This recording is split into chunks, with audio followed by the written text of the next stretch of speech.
Ladies and gentlemen, thank you so much for tuning in to episode 75 of the Taking 20 podcast. This week, all about better backstories. This week's sponsor, hotel rooms. Unless you want to sleep in your car, do not bring a blacklight with you on vacation. Some rooms glow bright enough in UV that they can be seen from space. We have a winner for our contest. Cameron Beagle of, well, I'm not sure where Cameron listens from, so I'm going to say Cameron Beagle of Planet Earth. You are the winner of the $50 Amazon.com gift card. I went to random.org and had it pick a random number between 1 and 41, and your number came up. So congratulations, I'll be reaching out to you shortly to talk about how I can deliver the card to you. I want to thank all 41 of you who entered. I was a little concerned with it about a week out, when only 10 people had entered so far, but I had a flood over them over the last few days, so thank you so much for entering. I'm planning on having another giveaway in a few months. Please keep tuning in for your chance to win the next big prize. I talk a lot about backstories on this podcast, and I mean a lot. I'll admit it, I love making backstories for my characters, and I love incorporating player backstories into my campaigns. One of the groups I'm DMing isn't huge on backstories, and I really feel like something's missing as we're approaching the end of the adventure. There have been no shocking secret reveals, no betrayals, no hidden agendas, no tragedies that revealed why a character acted the way he does. No NPCs with built-in connections to the characters, and I've really missed all of those. There was no chance I was going to force that on my players, though. They don't enjoy backstory as much as I do, so I'd rather give them the type of game they want to be in. But backstories can give a game depth, make a world feel lived in, give the impression that these people had a life before you put their statistics in your character creation program or on a sheet of paper. So why tie in a backstory to the adventure? Character's backstory can be used to introduce tension, conflict, or provide the onus for an adventure during the game. Since I'm watching Season 4 of Handmaid's Tale right now, I'll use it as an example. What I'm about to say is relatively spoiler-free since this fact is revealed in the first episode, but if you don't want any Handmaid's Tale spoilers, skip ahead about 15 seconds or so. June has a daughter, Hannah, that's taken away from her when she's captured by Gilead.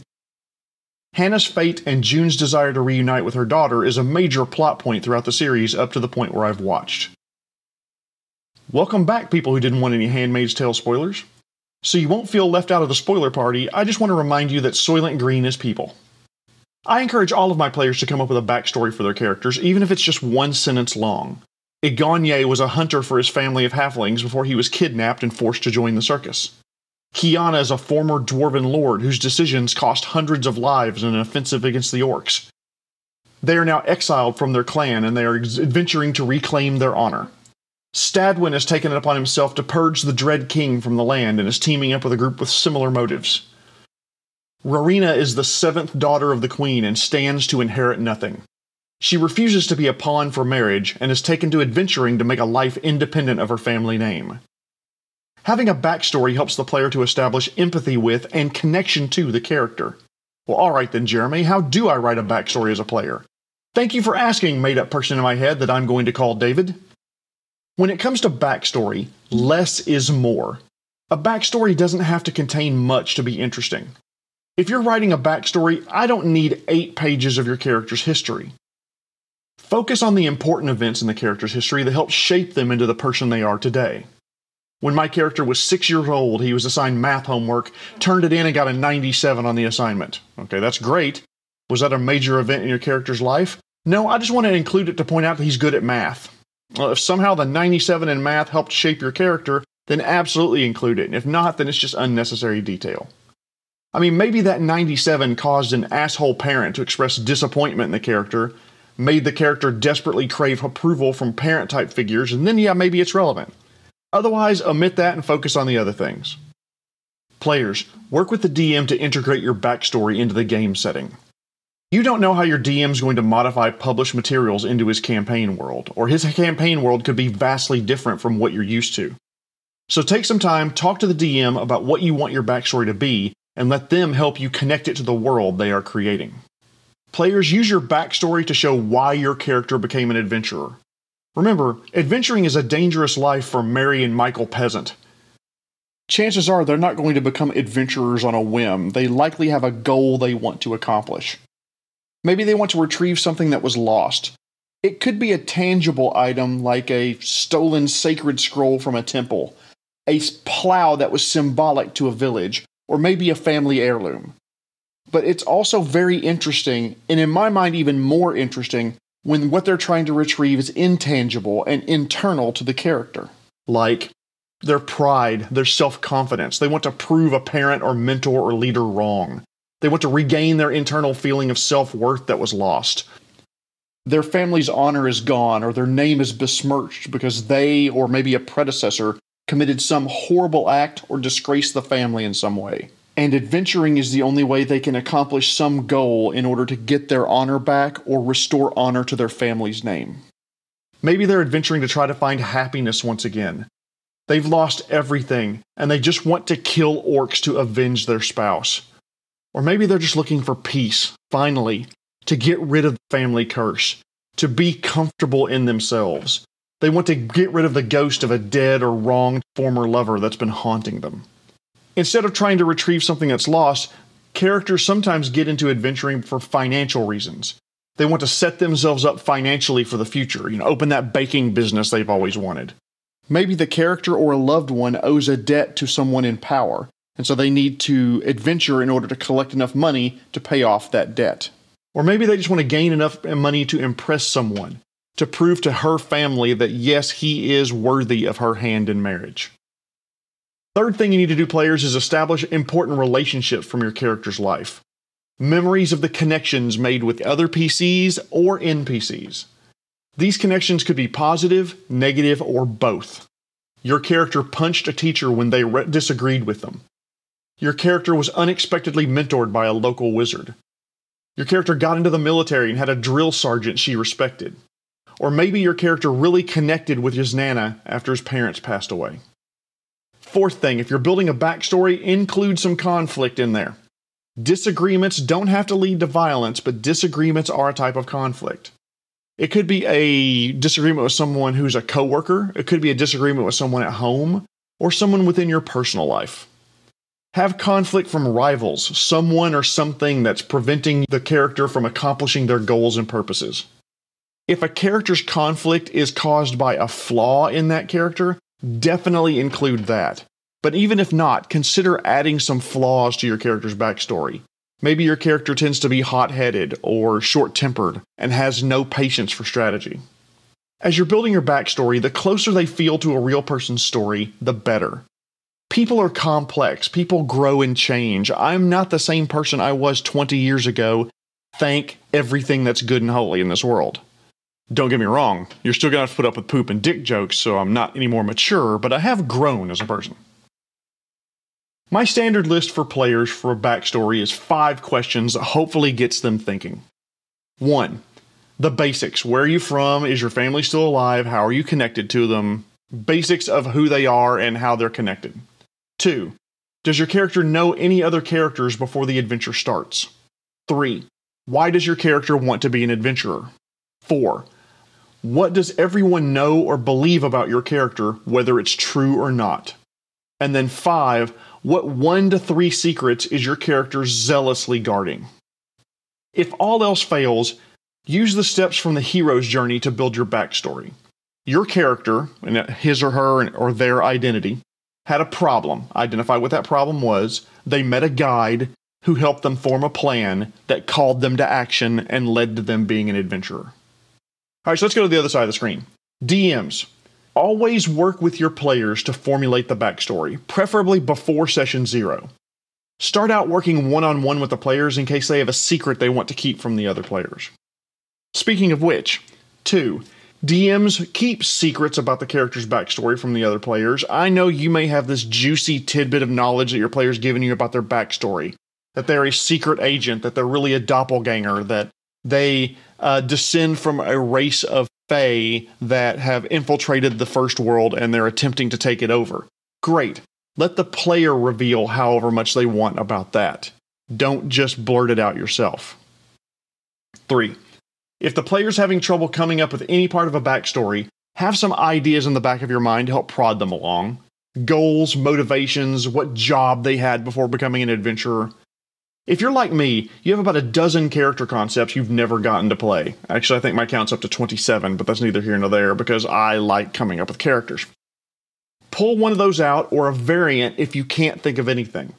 Think of a movie character's goals, motivations, and history and use that instead. Ask the player questions about their character to get them thinking about it. How religious is your character? Do they like the current ruler of the land? Have they stopped beating their spouse? Tell us about your mother, dear character. What was she like? How long did you breastfeed? Do you have any pictures of her? Is she single? Sorry, I got derailed there for a second. Where was I? Oh, ask player questions about their character. You're trying to get the player into the character's headspace. Fourth tip for DMs, give backstories a payoff. Not only tie in the character's backstory to the game, but give it conflict and a resolution of some sort, even if it's just a temporary one. This is hard to do well, I'm not going to lie to you. Conflict should be coordinated with the player, even if the resolution is a surprise. You don't want to surprise them with, haha, you have a brother and they just showed up at your door, when that may clash with their character concept. How you do this will vary widely depending on what the character's backstory is. For example, say the character's a runaway slave. The conflict could be that the character's owner keeps sending people to try to recover the fugitive character. So how you resolve this? The resolution could be that the character eventually defeats enough of the former owner's goons that it stops being worth it to the owner to try to recover the character. Or you could have a whole adventure path around the character returning to his former owner and freeing all the slaves that are there. What if the character is trying to make her fortune? She's the third daughter of Duke Big Pants from South Hitterton and isn't keen on being married off to secure a political connection. She strikes out to make her fortune independent of her family name. Well, the conflict could be that the family's having trouble back home, financial, political, or otherwise. The family's lost money. Family's been arrested. Family will lose honor or standing if a suitable marriage candidate isn't found in the character's stead. This could be a whole side quest where the party has to return to the character's home and navigate the dangerous political waters, problems that can't be solved with a sword and shield. One more example. Your character's older and their long-term roommate and friend has died. Your character strikes out on one last adventure before being sent to the old folks' home. The conflict could be that the roommate was discovered to have passed away under suspicious circumstances. Police want to question the character and the murder has to be solved before the adventure can continue. Maybe the secret is that the character actually killed their former roommate. Fifth tip for DMs. Practically, unless you're on an adventure together that spans multiple years a la Critical Role, I'd only dive deep into one, maybe two characters' backstories. Backstories that add a large number of side quests can really bog down a campaign, and too many will bring it to a screeching halt. So choose carefully. There's nothing wrong with sprinkling the other characters' backstories in, but pick only one or two to really deep dive into. 6. DMs, leave gaps in your adventures and stories and campaigns big enough to plug backstories in. Fill with characters and personnel and organizations from those characters' backstories. You want the big bad Luesco the Destroyer to be connected to a couple of the characters, but you just don't know how. Leave those gaps until you find out what the backstories of the characters are. Once a player discusses their character backstory with you that would fit, you as the DM can decide how Luesco was involved. He disguised himself as a healer, but instead poisoned the brother of the character who passed away quickly. Luesco was once one of the character's mentors. He was the original person that started the character down the road to a life of crime. He was the cause of or a major player in one or more of the major events in that character's life. Try to work those connections into that backstory. If you do have a big reveal that the big bad's been tinkering in the character's backstory before the adventure ever began, it doesn't really matter whether you reveal the identity of the big bad, then the connections, or reveal the connection, then the identity of the big bad. Revealing the big bad first is great for that sudden moment of realization when the characters realize old Master Tibbins was Luesco all along. Or, if you reveal the connection first, then the players do need to be paying a little bit more of attention. The big bad needs something distinctive about their appearance or mannerisms. The blacksmith who accused the character of thievery had a distinctive facial tic, and then the first time they see Luesco, he has that same facial tic. You may have to help the PCs put two and two together, by the way, otherwise this could get missed by the players not focusing on connections to your world. In order to do this well, DMs, you need to know your campaign world, or at least aspects of it that you can connect up to their backstories. When your character suggests their background, either know of or research what areas of the world would be conducive to that background. If your character was an escaped slave, They need to have come from an area where slavery is prevalent. Be flexible when it comes to what you allow in your player characters' backgrounds. One of the things I strongly limit in character backgrounds is anything that would indicate previous adventuring experience. I'm the head of the Thieves Guild in Cliff's Cove. Really? Why the hell are you a level 1 thief then, unless the town is like nepotism central? Even if you were placed in that position because you have a rich relative, you wouldn't live long. I don't prohibit a previous adventuring experience, but the player needs to come up with a really damn good reason why the former lieutenant of Wolf's Dragoons is now a level 1 mech warrior. Are backstories needed for a game? No. Do they add context, depth, and build empathy towards the characters? Absolutely. Backstories lead to more dramatic moments and can help you build your role-playing ability as a player. Consider adding a small backstory to your next character, and keep it in mind when you need to respond in character in-game. DMs, consider asking your players to create a brief backstory for their characters and tie it into your game world. It brings verisimilitude to your world and it makes it feel more alive. Pick 1 to 2 characters' backstories to tie closely into your campaign. Let the players reveal their characters' secrets or work with them before you do so. Give them some ideas to fill in the gaps in their stories and have fun doing it. Thank you so much for listening to my thoughts about better backstories. If you enjoyed this episode and you'd like to help support the podcast, please share it with others, post about it on social media, leave a rating and review, or go to ko-fi.com and buy me a coffee. Tune in next week where we'll discuss lessons I've learned customizing pre-written campaigns. This week's sponsor, by the way, was hotel rooms. Next time you get a luxury hotel room, you should immediately fart in it. Toot sweet. This has been episode 75, all about better backstories. My name is Jeremy Shelley, and I hope that your next game is your best game.